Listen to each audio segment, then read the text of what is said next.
જય મેલડીમાં મિત્રો, તો તમારું સ્વાગત છે અરવિંદ બુવાજીના એક નવા વિડીયોમાં। તો મિત્રો, આપણા અરવિંદ બુવાજી રાત્રે મોટા સડા આવ્યા હતા અને તેમના વધામણા કરવામાં આવ્યા અને મિત્રો ત્યાં શેદાભાઈ કમોડી પણ આવ્યા હતા।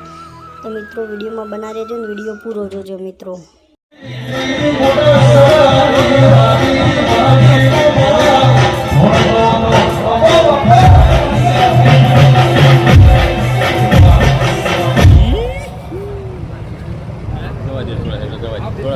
लागे में थोड़ा फूल हो जाए